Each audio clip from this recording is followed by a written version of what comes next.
Hello YouTube. Robert Alvarez, the Psychic Witch, also known as Mr. Lighting and a Fan. I have the lighting, I have the fan. How you doing?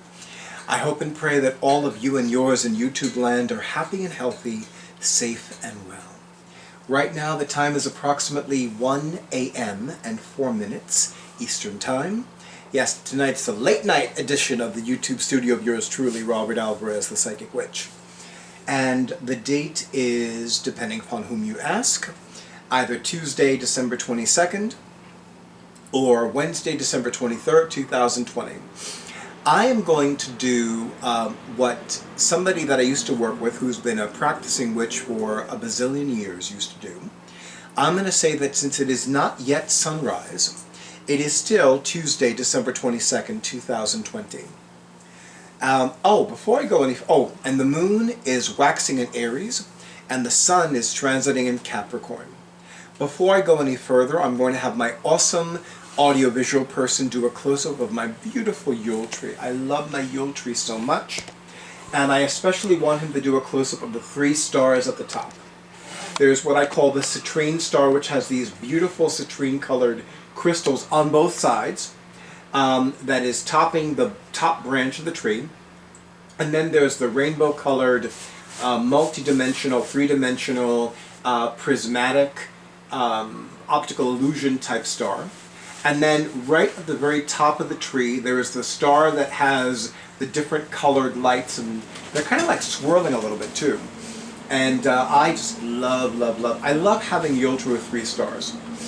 You can also see a copy of one of the cards from the Universal Goddess Tarot, which was written by Maria Carati and illustrated by Antonella Platano. It is the goddess more commonly known as Isis, although I call her by her ancient Egyptian name, or one of them anyway, Osset. And she is appropriately on the High Priestess card of that tarot deck.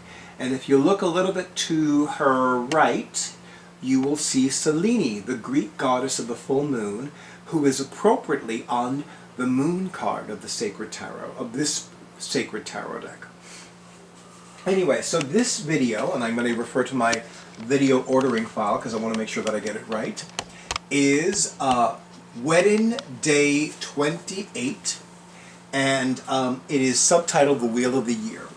Now, as some of you know, I had the honor and pleasure of playing along with the Ember HoneyRaven, the Big Fat Witch, and several of my fellow witch YouTubers decided to play along with her too, and we basically did a video for every day of November, because WEDIN, W-E-D-I-N, stands for Witching Every Day in November. Now, for a variety of reasons, primarily because September through to the following February is an especially abundantly full time period for my professional psychic practice, I did not do every day on every day. But I promised 30 videos. I'm keeping my promise. So, I used to poo-poo instant coffee. Some instant coffee is very good. This is Giraldo Farms, and it's from Colombia. It's a hazelnut flavor, which is so good. So anyway, this is WEDIN Day 28, the Wheel of the Year basic info. I truly believe that, and a lot of witches agree with me on this, anybody who is a practicing witch, anybody who wants to be initiated in a coven or a grove, I feel that at the very least they need to know when the 8 Sabbats of the Witch's Wheel of the Year are. And I'm going to begin with what happens first in the calendar year and go down to what happens last in the calendar year. So in various magical traditions, we have Imbolc.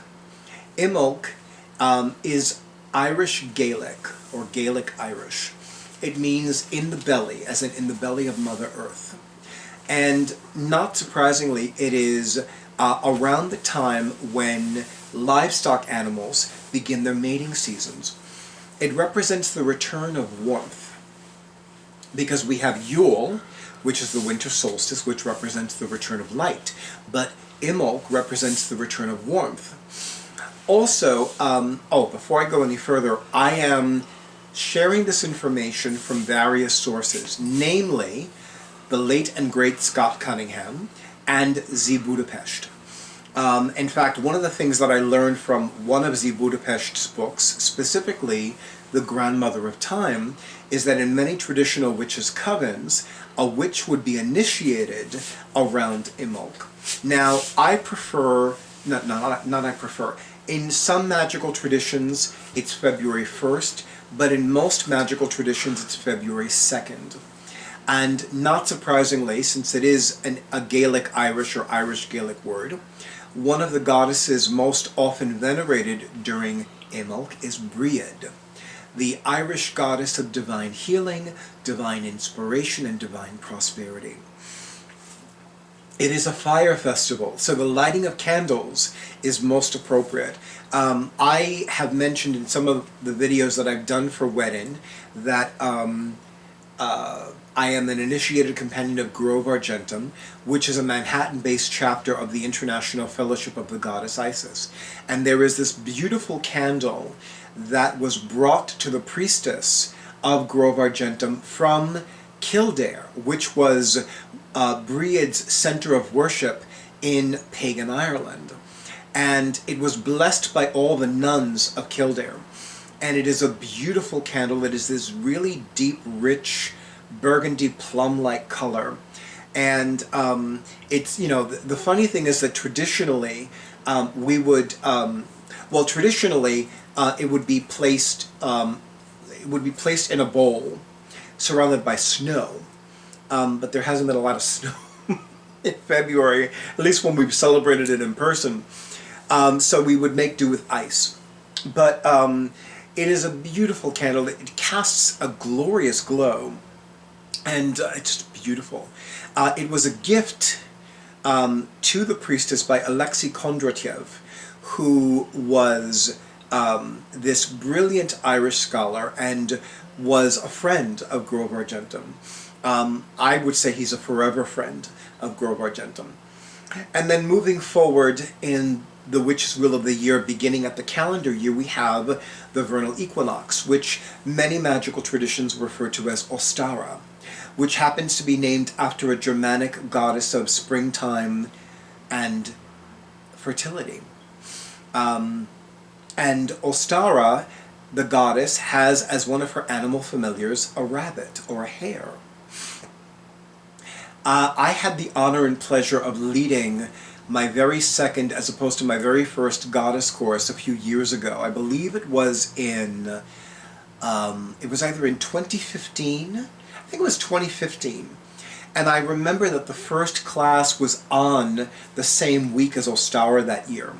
And I came up with this impromptu goddess chant, and it went something like Ishtar, Astarte, Isis, Easter, Ostara. Because if you look at those names, Ishtar, Isis, Oset, Ostara, Easter, they're very similar. It's not a coincidence, by the way. So that is the date of the vernal equinox, the first day of spring, and it is the time of new beginnings. It is when we have equal hours of daylight and night. It is a time of springtime, of sprouting roots and buds, and fertility is beginning to blossom, if you will. Speaking of fertility, moving forward in the calendar year with the guidelines of the witch's wheel of the year, we have Beltane, or as I love to pronounce it, Beltania. Beltane has the names of Bel, the Irish god of the sun, and Anya, who in some Irish traditions is a goddess of the moon. But she is also a goddess of the summer solstice, or which we're getting to in a moment. But it is definitely a festival of fertility. It is a fire festival. Imbolc and Beltane, or as I love to pronounce it, Beltania, are fire festivals. So the burning of fire is very appropriate during a cross-quarter holy day or a fire festival, because cross-quarter holy days are also known as fire festivals. I've always found it fascinating and interesting that Beltane occurs when the sun is in Taurus. And I was not at all surprised when Earth Day became a national holiday, and Earth Day is always after the sun enters the sign of Taurus, which in Western astrology is the strongest of the earth signs. And, you know, some people refer to Beltane as the pole in the whole holiday, because, you know.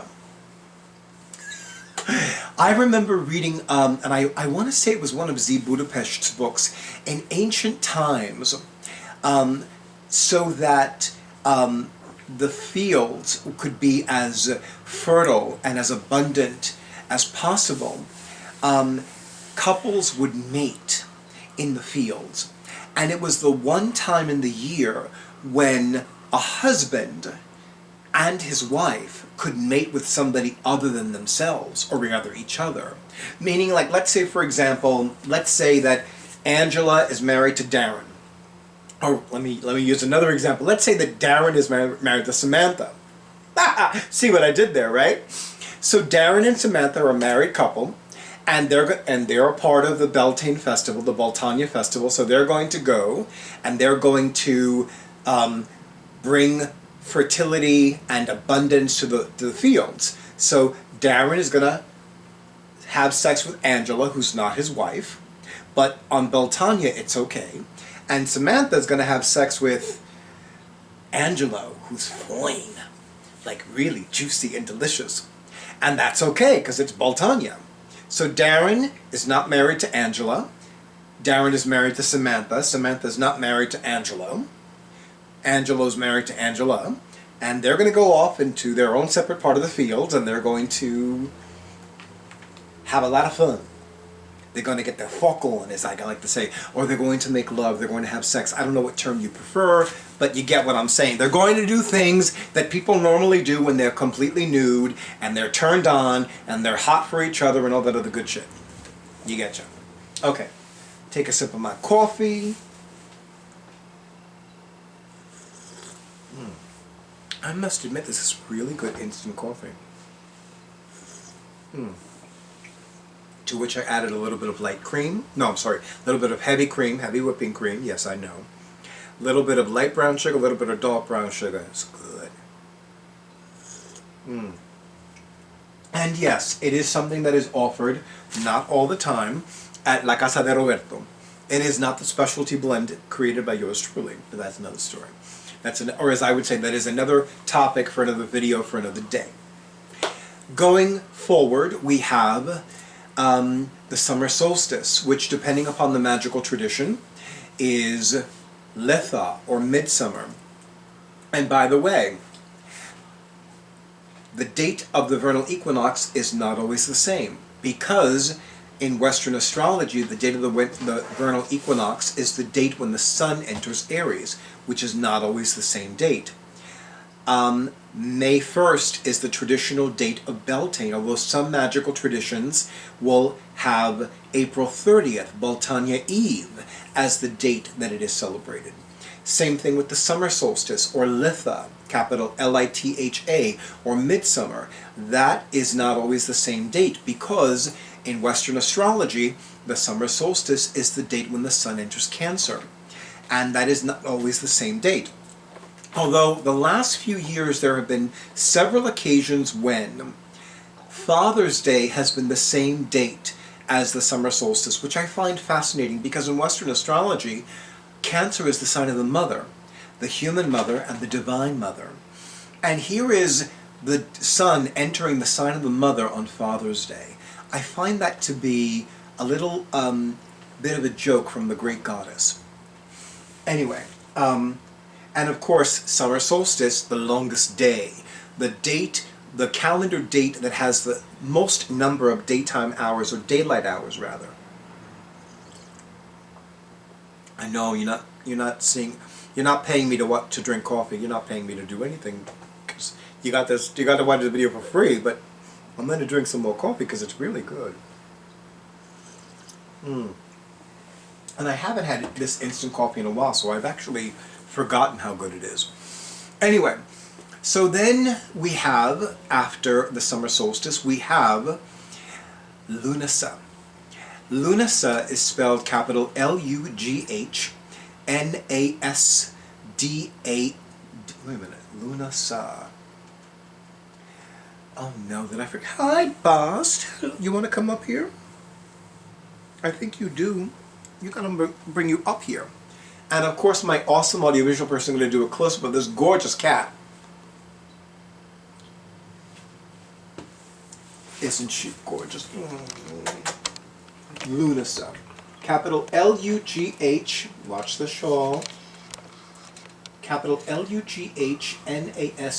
You know I forgot the spelling of Lunasa. Oh my goddess. Well, it's also spelled capital L-U-N-A-S-A. And it's also known as Lammas. Now, Lunasa means Festival of Luch, who is the Irish god of the sun. And of course, it has never surprised me that Lunasa is always when the sun is in Leo, which is ruled by the sun. And Luch is a sun god. Lammas means feast of bread in Irish Gaelic. And of course, one of the most appropriate things to do on Lunasa is to bake bread. I remember one time I went to a Lunasa festival where they had taken this piece of bread that was shaped like a corn man, you know, like as opposed to a corn dolly, and or a bread man as opposed to a gingerbread man, and it was wrapped up in aluminum foil and placed in a fire, an open fire. That bread tasted good, man, I'm telling you.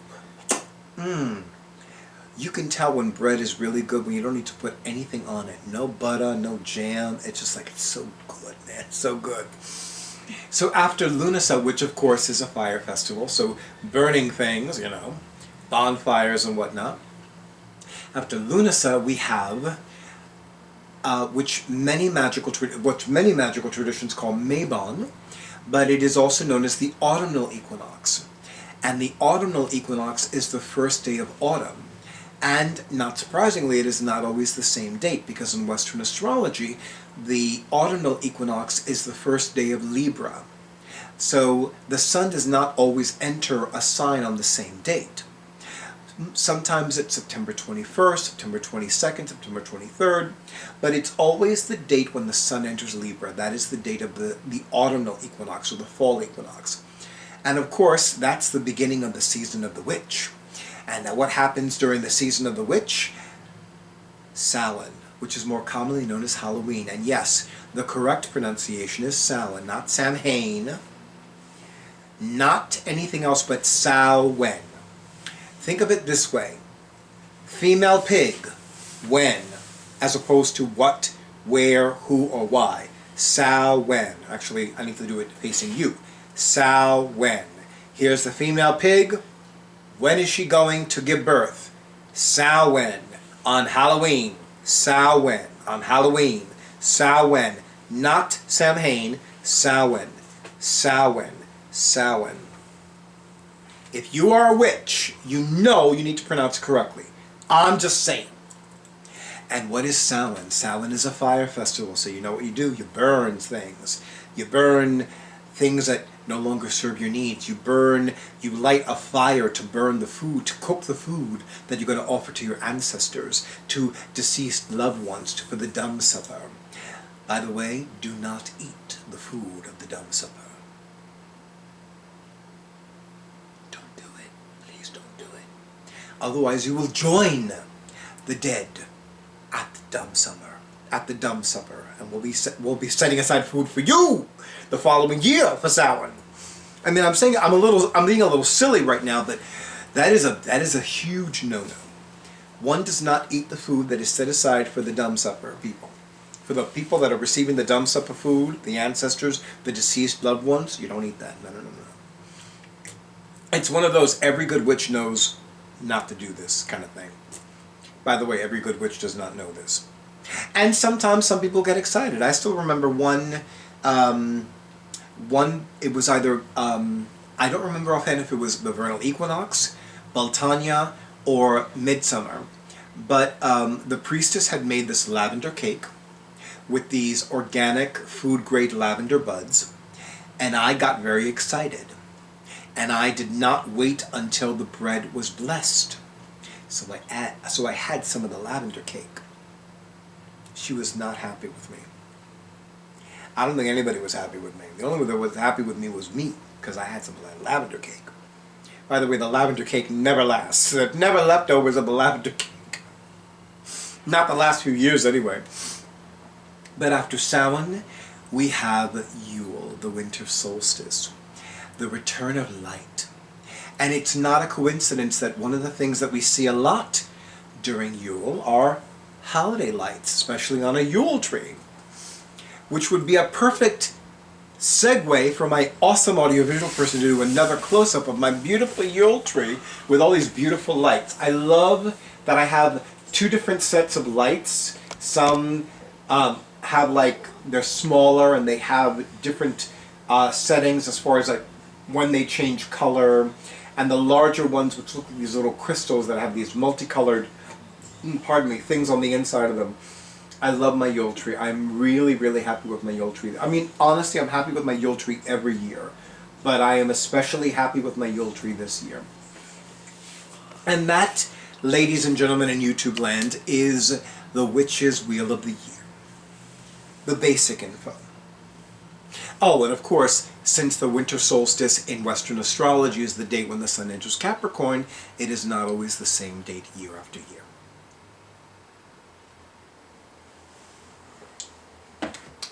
So, I'm going to give all of you a surprise.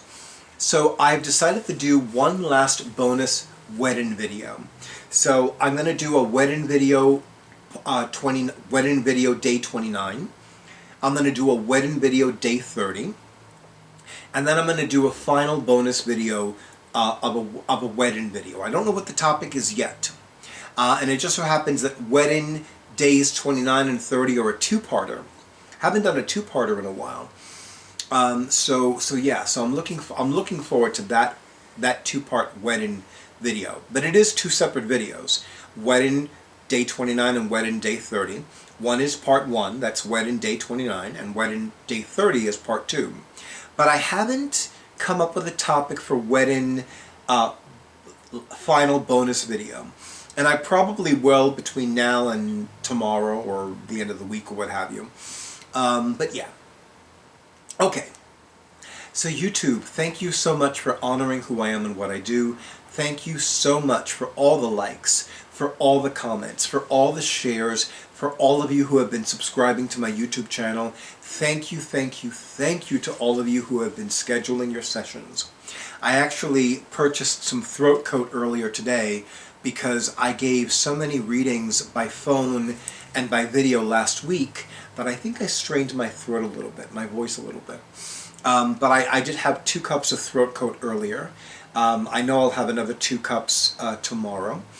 It's a delicious, delicious tea. It really works on soothing a scratchy throat. And my first experience with throat coat was I got my voice back after having had laryngitis for 3 days. Granted, I got it back for 5 or 10 seconds, but I was still happy with that. It was very promising.